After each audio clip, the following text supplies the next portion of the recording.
What's up, and welcome to One Take. Today, we're talking about HBO's Watchmen, which just had its series premiere only a couple of hours ago.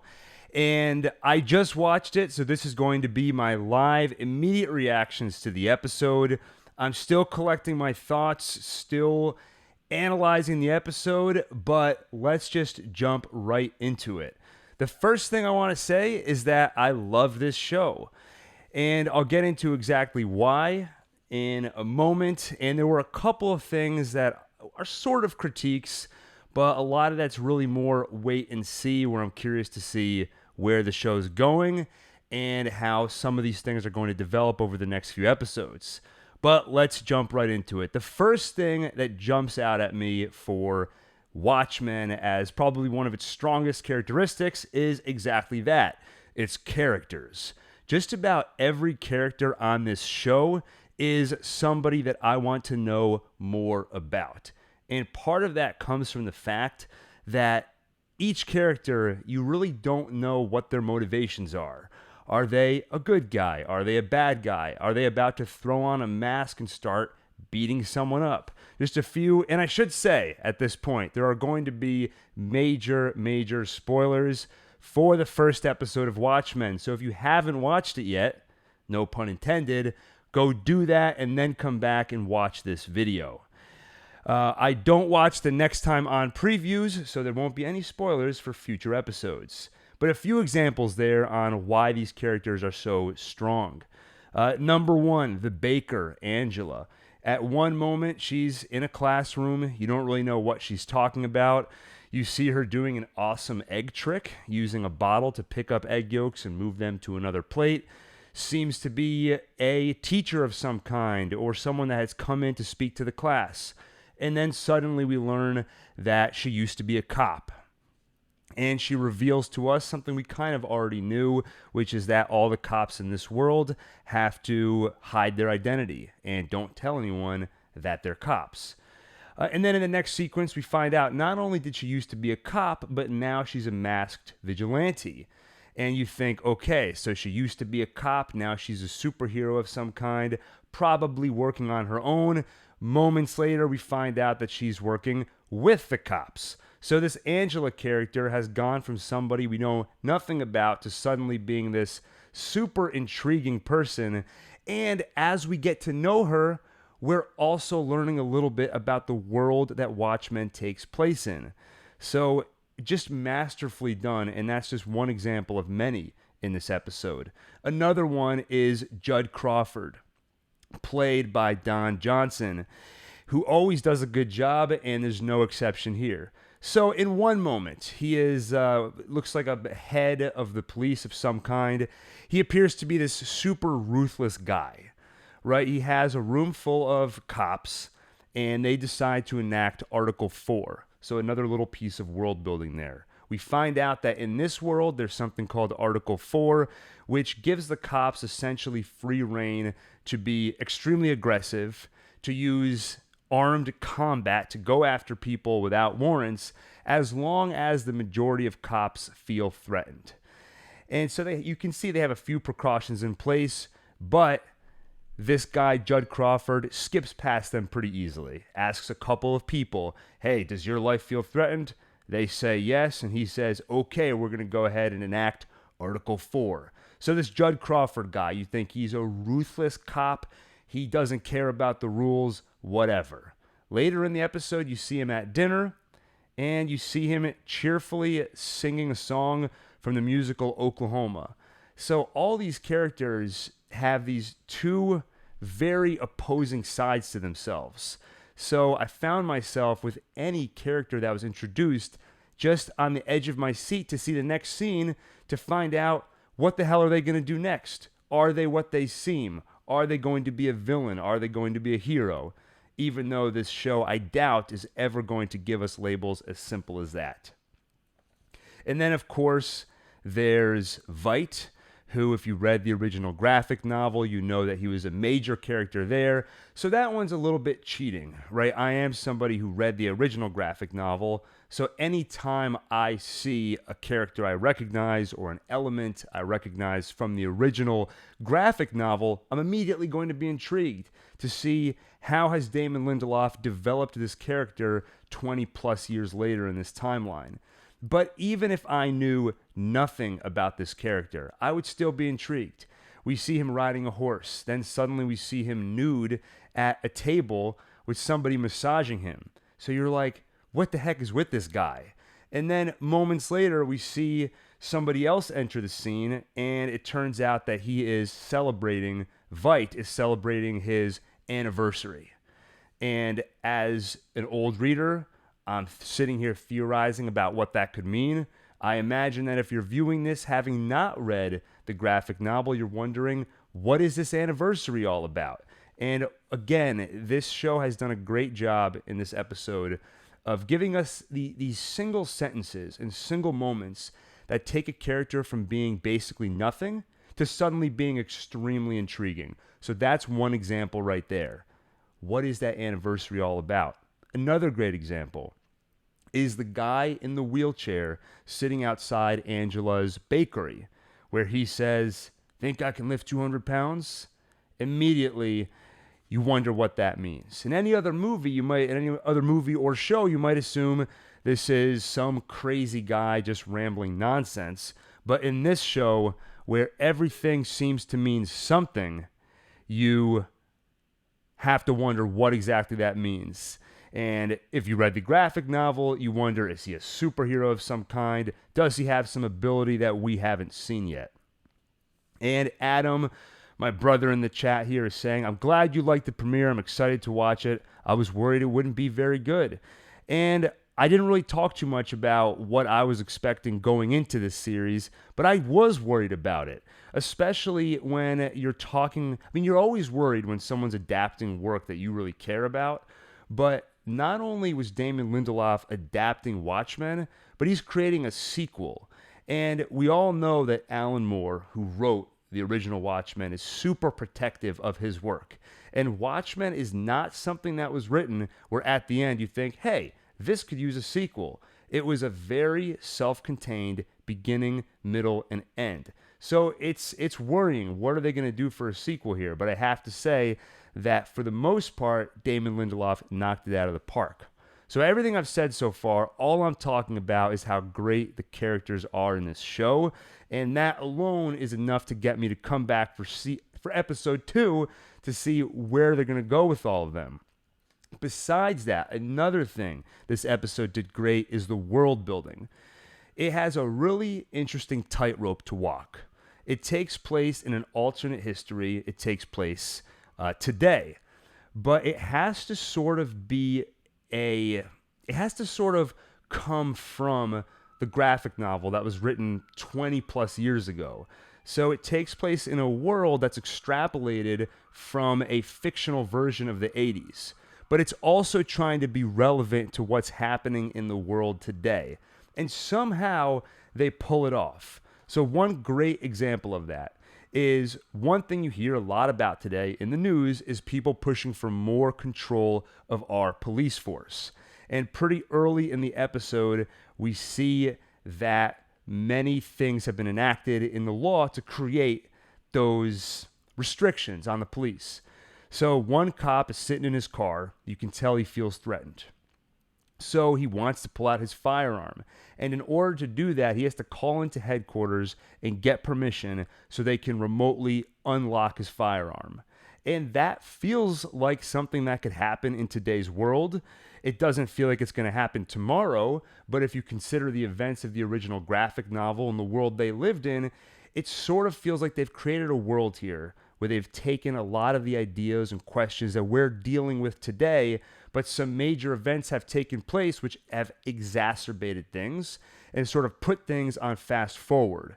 So we're seeing things in the show which takes place in some version of today, and some of the things we're seeing feel like they could happen in our reality sometime in the near future. But like I said, certain things have happened in this show which have kind of hit that metaphorical fast forward button. Article 4, which I mentioned earlier, also feels like something we could have today. But anyway, one thing I want to say about the world building specifically in this case, one way they could do this very simply is say, okay, we're probably going to get more police restrictions in the future and just have them there and they work. The police is more restricted. But they've done a great job of showing the good and the bad of each of those things. So on the one hand, is it a good thing that police can't just whip out their firearm and start shooting people? There are, of course, positives to that, but immediately you immediately see where it goes wrong, because that cop sitting in that car, because of the delay getting his firearm out, that may have cost him his life. Then you see the total opposite, where sure, restrictions have been put in place in certain cases, like the firearm. On the other hand, you have Article 4, where cops can basically go do whatever they want without a warrant. They have some restrictions in place on that, but they're clearly very loose and clearly very easy to get past. A few other just minor things I'm going to throw out there, where this show has done a great job of just throwing out little things that tell you there's a lot more going on in this world than we know about. If you read the graphic novel, you know a little bit about it, but we're still waiting to see exactly how those elements are going to play out. Robert Redford as president. They mentioned it a few times this episode. I think we all know that Robert Redford has actually been cast as president in this show, so I'm sure we'll see him at some point. In this episode, he's just mentioned a few times. Squids raining from the sky. I loved that subtle touch where just out of nowhere, all of a sudden, squids start raining from the sky. And it makes me wonder what this show is like to watch if you're not somebody familiar with the graphic novel.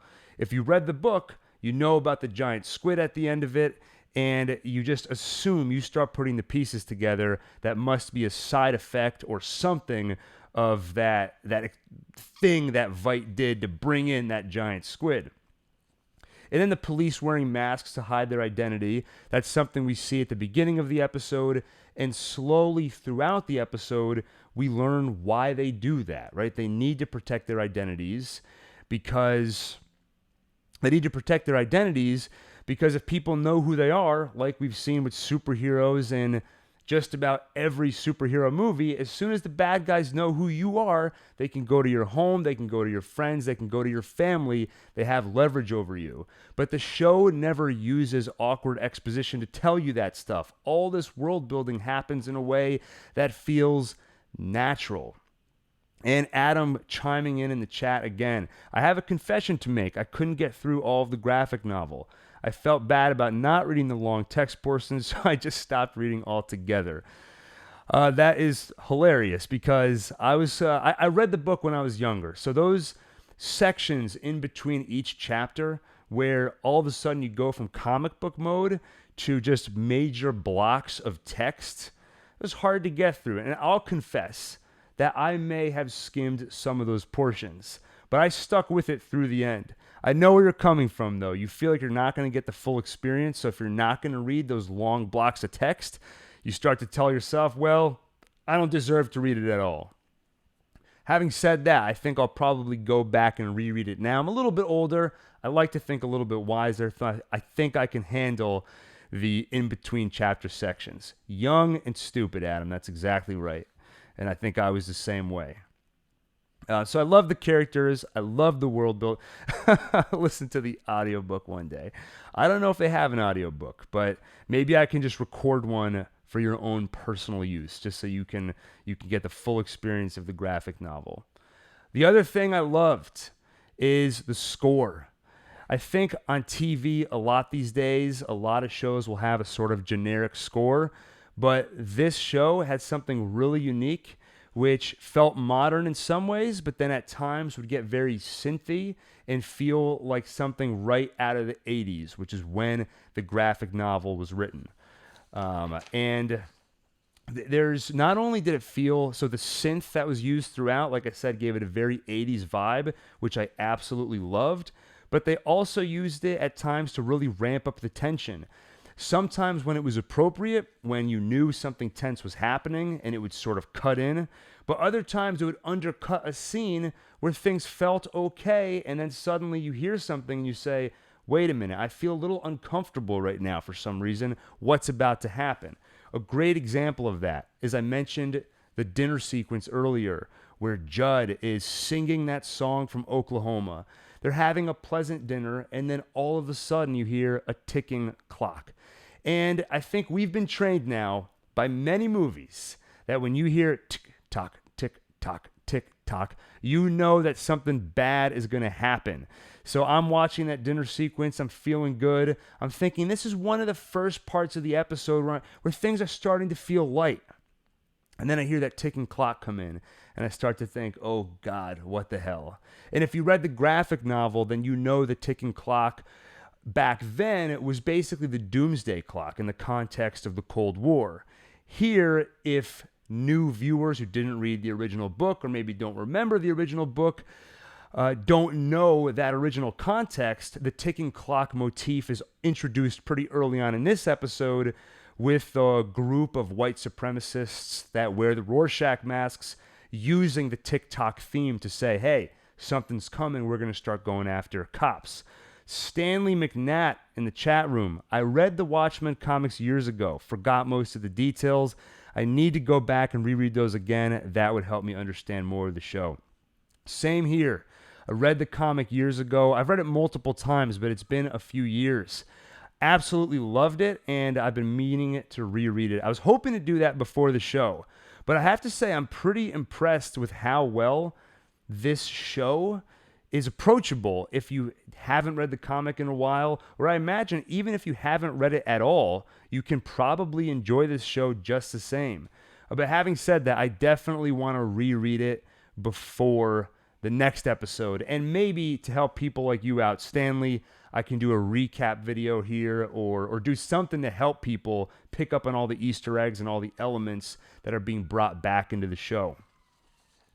So like I said, the score, love the score, love the 80s synth style that popped up throughout the episode, loved how it was used to ramp up the tension, even to undercut sequences where the tension wasn't there until the score came in to remind you that, hey, some pretty messed up stuff is going out there, we should all be worried. Then one thing I love that they do with score a lot in movies nowadays is the ironic happy song.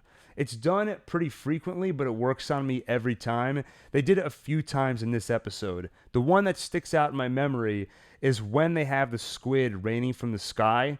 Pretty messed up thing to happen, but immediately over that you hear that song, every little thing is gonna be all right. I love when movies do that, and I loved it here. So those were all the things I really loved about this episode. And Adam asked in the chat, was there any humor in the show, or was it all gritty? I have to say there was humor, for sure. I've gone back to this scene a few times, but Judd, the kind of gritty, hardened cop singing Oklahoma, was pretty funny. It was pretty quickly undercut by the tick-tock, and then things go pretty dark immediately after that. But there are definitely elements of humor in this show, and it was certainly dark, and it was certainly gritty, but not oppressively gritty. It was very watchable, and something I could see myself rewatching. So overall, like I said, loved the show. I loved the slow drip of information, the fact that they're telling us little bits about the state of this world, but we can tell there's a lot more they haven't shown us yet.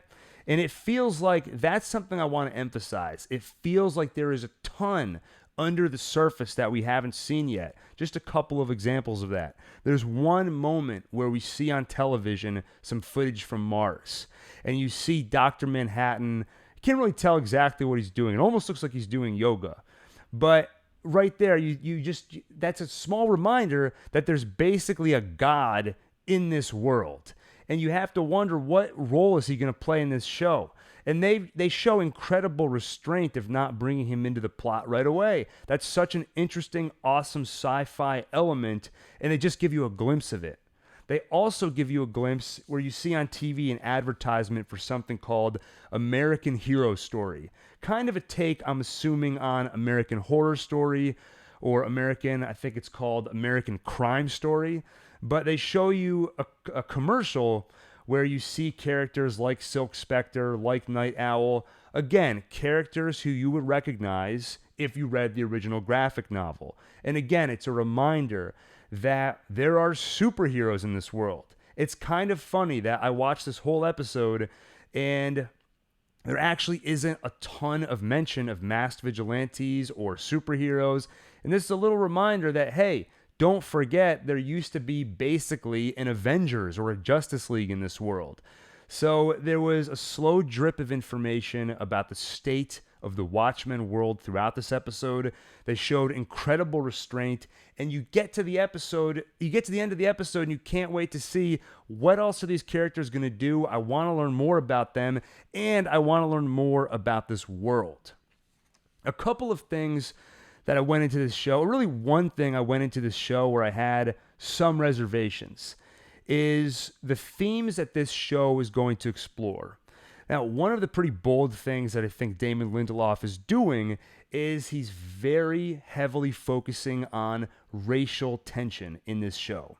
And one thing I was wondering as I went into this premiere is you have to think that when Alan Moore wrote the original graphic novel, he didn't decide, I'm going to write Watchmen and then look for what's going on in the world to incorporate those elements. I'm imagining that he looked around at society and saw things that made him think, things he had questions about, things he wanted to explore. And then he came up with the story of Watchmen as a way to explore those things. And that feels like the natural way to write a story. I want to write a story about something. What's the way in? What's the way to do that? Alan Moore found Watchmen. This felt a little bit backwards, right? Damon Lindelof is brought in to create this Watchmen TV series. And part of me worried, is he just looking at Watchmen and saying, hey, the original graphic novel was really relevant. It looked at politics. It looked at the tensions of that time. So I need to do that. I need to look at society today and use Watchmen as a way to analyze those themes. And so, of course, racial tensions is something everybody talks about now. It's a major issue. And so he's bringing that into the show. And that just feels a little bit backwards to me. He's starting with the story and then looking for the themes to explore. That was something I was worried about going in. And so far, I have to say, nothing really felt shoehorned. It feels like it's working, but it's not something I'm totally sold on yet. But I'm willing to go with it. Clearly, I loved a ton in this show. Like I said, the themes didn't feel shoehorned in. So I want to see how that develops over the next few episodes. And Stanley in the chat, I am really excited to see how that expands on all the old characters in the future episodes. Exactly. And not just the old characters, but all the elements from the original graphic novel. The giant squid. And like you said, all the old characters, Dr. Manhattan, Night Owl. I want to know where those characters are. I want to know how they're going to be used in the series.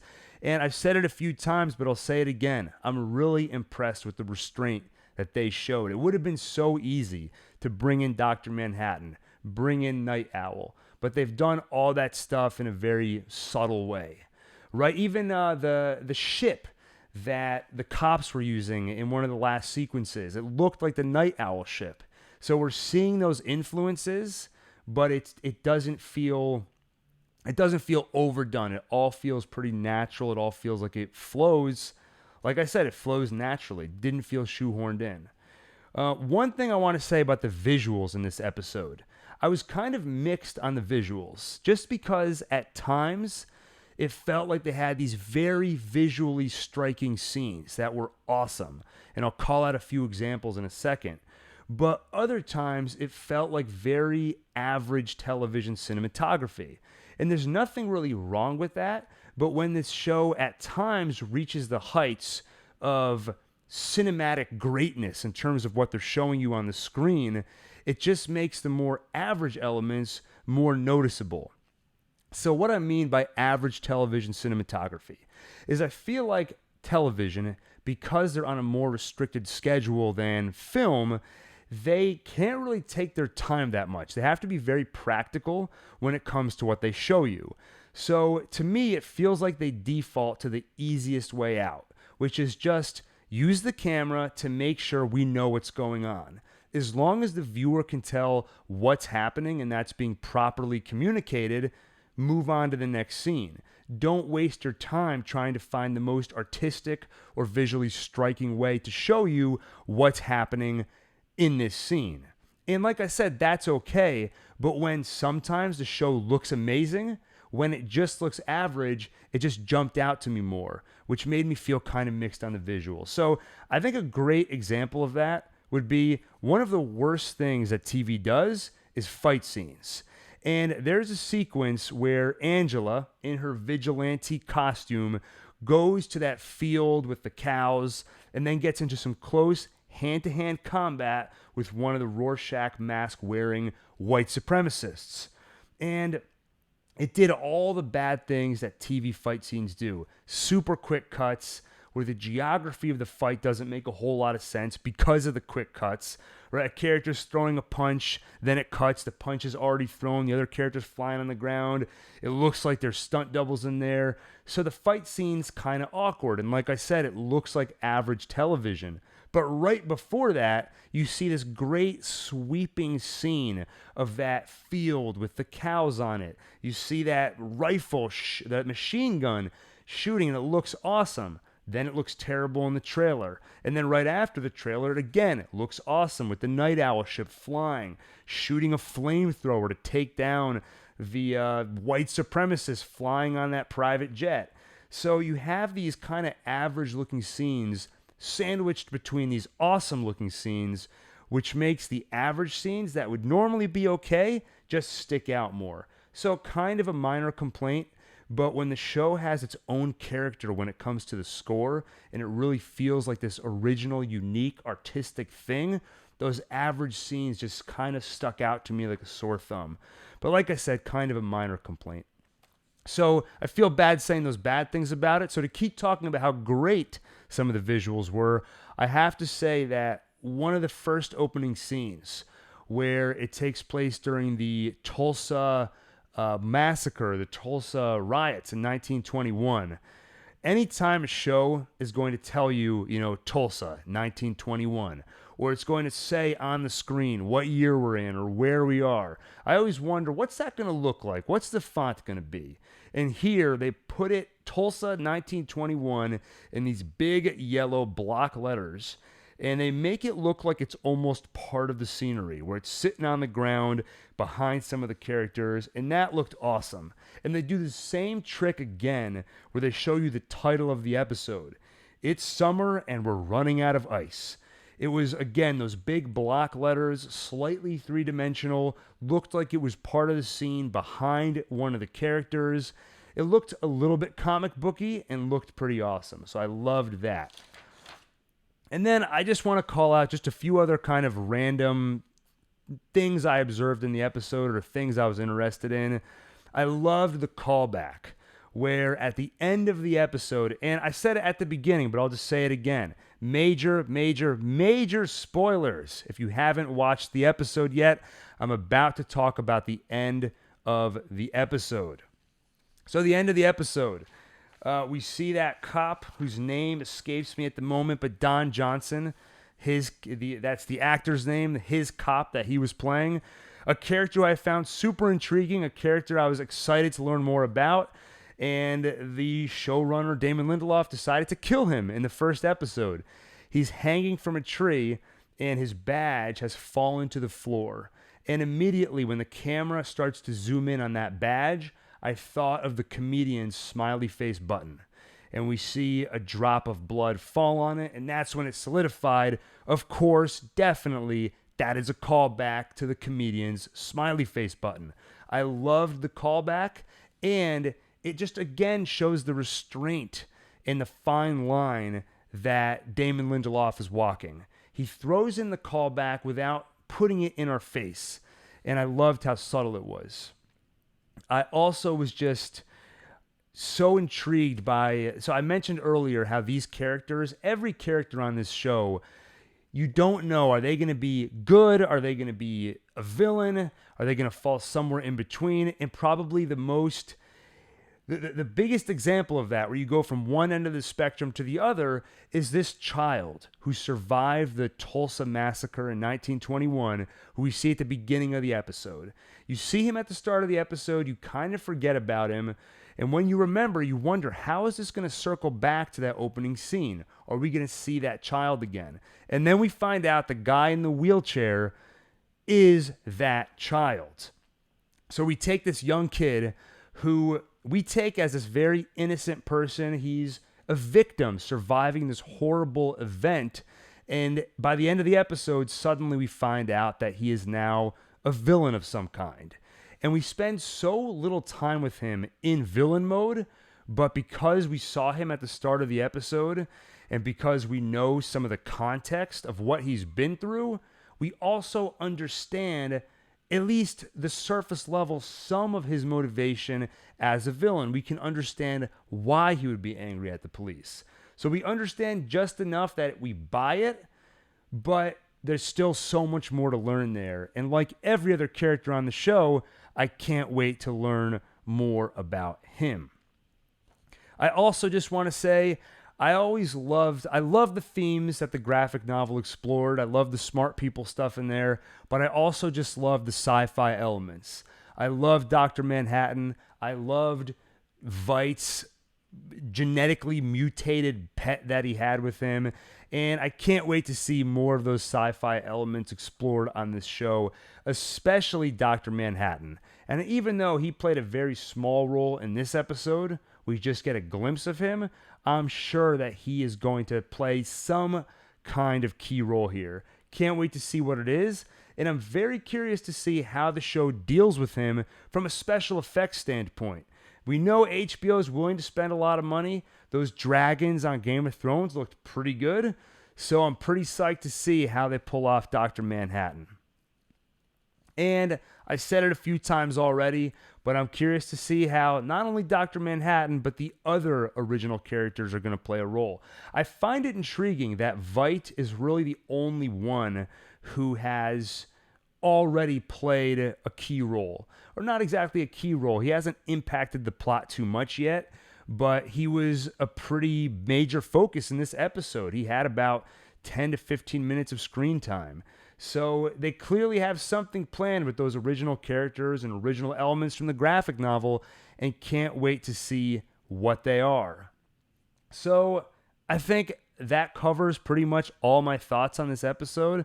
And Stanley in the chat, again, I agree. Dr. Manhattan was always my favorite. I feel his later appearances will be awesome and mind-blowing. Agreed. I feel like it's kind of...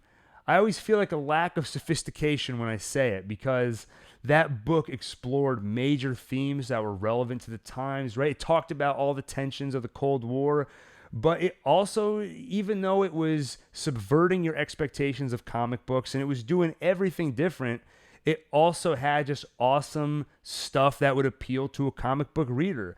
And Dr. Manhattan was just such a fascinating character. His origin story, his ability to basically do anything, the way that he perceives time, all that stuff is awesome, and I can't wait to see it in the show. I really, really hope that the series, they've been so restrained so far, that's one element where I hope they don't hold back. I mean, they could do some really cool stuff with Dr. Manhattan if they choose to, and I sincerely hope they do. Anyway, like I said, I loved this episode. I'm kind of in a dry spell of TV series right now. After Game of Thrones ended and Better Call Saul's off the air right now, there's not a whole lot I'm watching. So I'm psyched that there's something on HBO, a great show to watch again. So if you enjoyed this episode as much as I did, make sure to come back to this channel next week. I'll try to do another live stream and keep up with this season. Like I said, I'm also planning to reread the graphic novel, so you can expect some other videos with some deeper analysis of the episode and looking for some of those connections back to the graphic novel. Anyway, if you enjoyed this video, please make sure to hit the like button, subscribe to this channel, and hit the little bell icon to make sure you get notifications whenever we do more videos like this one. And you're especially going to want to subscribe because we're starting to do more of these live streams, and we've had some pretty great ones. We did one on El Camino, the Breaking Bad film, just a week or so ago, and we had some great interaction with all the folks in the chat room, had some great discussion going, and it was just an awesome time. So once again, make sure to subscribe to the channel, and shout out to Stanley McNatt, who says, thanks for the analysis. We'll be checking you out next time. I really appreciate that, and thanks for contributing in the chat room. Look forward to chatting with you again next week. Thanks for watching.